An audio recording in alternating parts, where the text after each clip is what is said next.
Hi Best Buds, it's Cathy with Cathy's Garden, and I'm so happy that you've joined me today. I've been sitting here making unique pieces of ephemera. Oh my goodness, I think they've turned out absolutely spectacular. I can't wait to use them. Let's look at them, shall we? I've got one right here. Now, the difference between this one and this one is that I lined this one with a fine tip Sharpie. And I just left this one this way. I think they're both beautiful. They kind of give two different looks, don't they? So let's look at some more. There's another one here that I have not lined. And then there's this one that I have. I love that you're able to use different colors of your inks because a lot of times we have all these beautiful colors and we tend not to use them so much. But in this project, oh my goodness, you can use them and we can blend them together. So here's one right here. I love this one. I just love it. You can trim them out like this. You can trim them out maybe in more detail like this one, or maybe if you have a stencil that is very thin, maybe you need to trim it out like this. Also, I tried some on some coffee dyed paper. So let me see if I get this one picked up. Oh my goodness, I can't get it picked up. There we go. This one's on coffee dyed paper and this one's on white cardstock. So you can see the difference. I like both of them. I've got this one that's on coffee dyed paper. Actually, it has a little bit of a pink tint to it. And let me get this picked up. And this one is on cardstock that I haven't even trimmed out yet. But look at the difference. I've got this one that's on coffee dyed lined book page. And this one is on coffee dyed paper. And yeah, there we go. I went through the whole thing. So now let's start at the beginning, okay? So I'm going to move my stencils out of the way. I'm going to bring in, this is plain white cardstock. And I think for the purpose of being able to show you blending and that it's easy to see, I think the white cardstock's the best. Now, I used this stencil right here when I made this one. So you're going to need stencils that have openings, not just like real skinny writing stencils. Ones that have a little bigger area that's cut out so that it will hold the color of your ink. So you can get maybe something that looks like that. I absolutely love this, you guys. I also have some stencils like this, and they're botanical, as you can see. This is the one that I used with my coffee dyed lined book page, like that. And then, let's see here. Here's the stencil that I used when I made this one right here and this one right here. So you can kind of see my stencils and then what you can do with it. You can completely change it if you put it on top of coffee dyed paper. Now this is copy weight paper. This is cardstock. I was experimenting. I was looking for what it looks like if you put it on here and what does it look like and how does it change it, so I could give you a little bit more information. I really can't tell you how much I enjoy this. Now let's make one together. Actually, let's make two together. Let's make this one together and let's make this one together. So what you'll want to do is you'll want to get your inks. Now this one is Seedless Preserves. This one's Shabby Shutters. This one's Spun Sugar. Pickled Raspberry. Frayed Burlap. Tumbled Glass. Okay, so I want to start with my lighter color. So let's start with my spun sugar. Now I'm going to have to set it over here to the side because as I get my ink on my sponge, and I'm using these sponges today, the ones that are like brushes, and I'm going to load up. I'm just loading up my sponge here. I'm doing it over to the side here because as soon as I start, I'm going to have to use my hands to hold this down. Now you probably can take some washi tape and tape your corners down so it doesn't move on you. We're going to start with the flower, and I'm going to start in the center of the flower, and I'm actually just going to go around to the edges of the flower, and it's okay if you get a little bit on some other part of the stencil. That's all right too, because that's how you're going to get your blending. Okay, so I've got that part done. Now I'm going to put my lid on that was spun sugar. I'm going to get my pickled raspberry, and I'm going to load up. Isn't that a beautiful color? I'm going to load this up.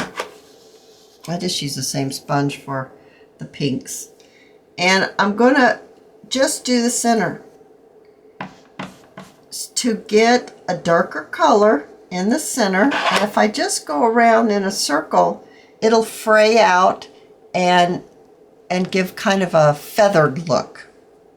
Next, what I want to do is I want to bring in my shabby shutters. And it looks like this. And I've got a sponge for it. And I'm going to load up my sponge. And now what I want to do is I want to do my leaves. And I'm actually going to go ahead, and if I get some on the vines right here, the curls, that's okay too. So just loading it up, make it as light or as dark as you want.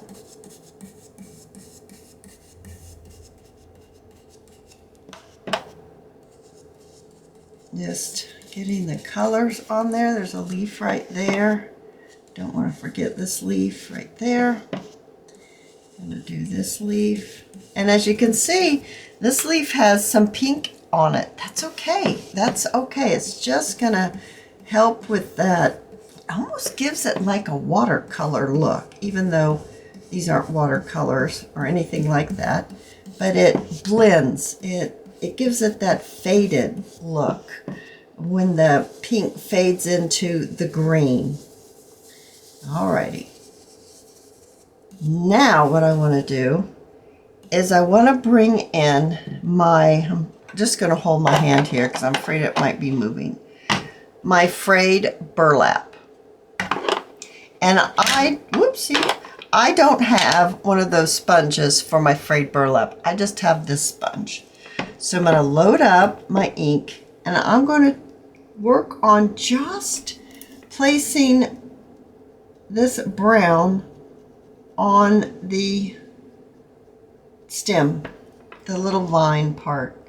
And yes, some's going to get on some other portions of this stencil, but once again, that's okay, because that's just what gives it that beautiful feathered look. All right, I'm pretty happy with that. Pretty happy with that look. So let's go ahead and let's lift it up for the reveal. Oh my goodness, isn't that gorgeous? Okay, we're going to go ahead and do this one, and then we'll trim them out. Well, actually, I don't trim them out yet. Well, I'm getting ahead of myself. I'm going to wipe this off. We're going to do this one next. All right, so I want to start with my spun sugar. And I'm going to get my pink. And I'm going to apply my color right there. And once again, oh, that did move. Here, That's better. You know what? I'm going to grab some washi. I'm going to try that trick. Hang on. All right, so I've got my washi. We're just going to give this a go. Actually, that's really pretty. That's really pretty washi. It goes well with what we're doing, doesn't it? Okay, so back to my pink. Let's do it again. It's not going to hurt if it moved a little and then I redo it. It'll just make it more unique, and that's what we're doing. We're making our own ephemera, so it's very unique. All right, so we've got that one, and I said that was sponge sugar. So next, let's get that shabby shutters, which is the green that I'm using. There's so many colors out there. I know that y'all have different colors than I have, so just give it a try and mix them up. And remember, I had, let's see, where is it here? This one. I made this one all in a blue. So maybe you only have one color that's kind of off, you know, that's not off, but like you have the browns and then you have one purple or something. Well, then just use what you got. You know what I'm trying to say is that if you have some kind of combination and you've gotten it for whatever reason, pull them out, get them going again. And if they're kind of dry, if they are this Distress Oxide Tim Holtz brand, you can spritz a little water on them and that will revive them a little bit in case you haven't used your ink in quite a while and you want to try this project, because I'm telling you, this is so much fun, and you just keep wanting to do it. You just want to keep making more and more and more. And if you've got if you have a blockage, or you need some mojo, this is really fun. This will loosen you up and maybe get your creative juices going again.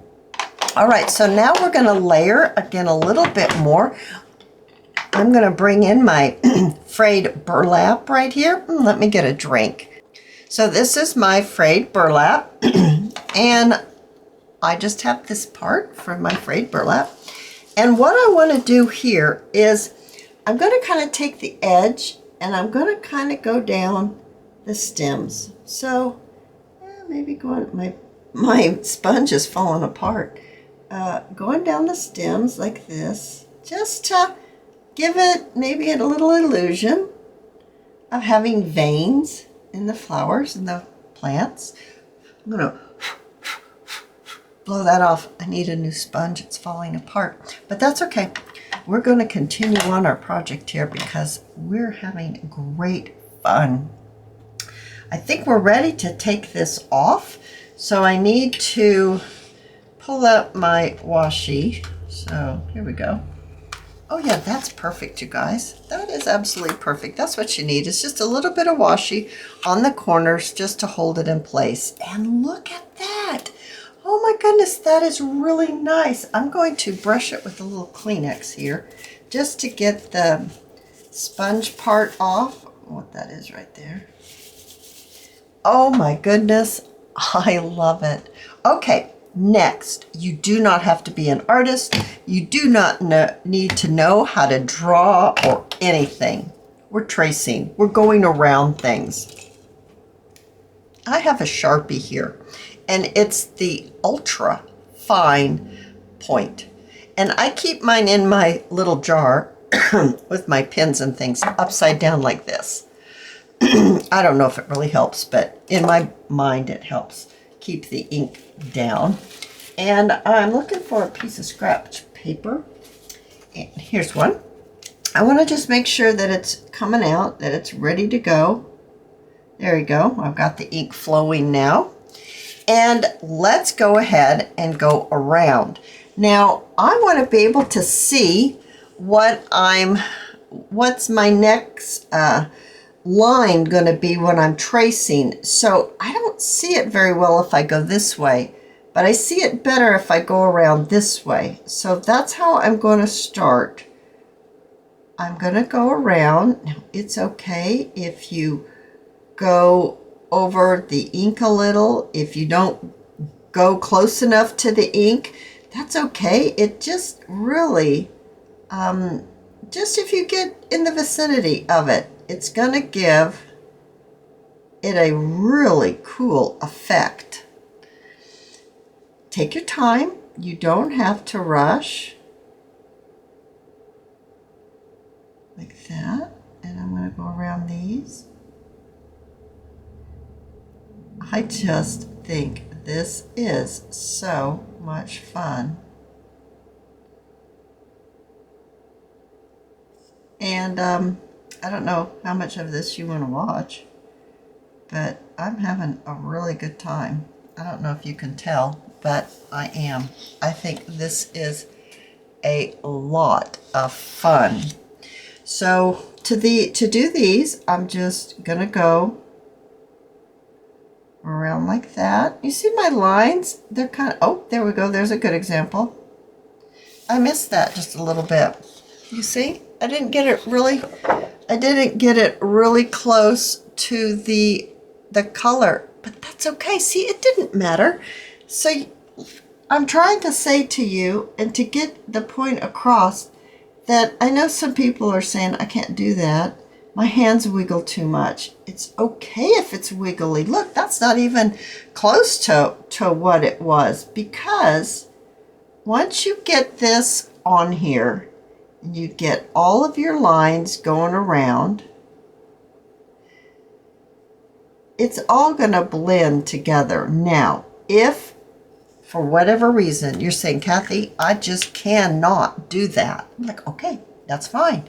Don't do it and have them look like this, because looking like this is gorgeous too. I've got lots of them like that I did not put the lines on for that exact reason, because I knew some people, for whatever reason, maybe they have a medical problem and they can't even do that. I mean, that's okay. We have to work with what we've got, guys, right? So if you can outline it, then outline it, because I do think it's beautiful. But then again, this down here has an extremely soft feel to it, and it's you could really turn this into very vintage. Goodness gracious, couldn't you see this in a spring journal? Now, when it comes to tracing it out and cutting it out, you can cut it out in different ways. You can cut it out like this, which is not going in all the little areas. Like this one, I cut more all the little areas. So you can cut it like that. This one, I really didn't want to go down in there. So I cut mine like this. So you can cut it however you want. Maybe you don't want to cut it at all, and you want to just trim this out and put this on a tag. Wouldn't that be a beautiful tag? Oh my goodness, that would be gorgeous. Maybe even a label across the bottom, maybe a little burlap or some kind of fabric on the side. You could even sew around it if you're a sewer. There are so many different things that you can do with this project. I am ecstatic, and I hope you are excited too. And if you are, and you've liked this video, please give me a thumbs up. I invite you to subscribe to my channel, and I'll see you in my next video. I'll see you there, guys. Bye now.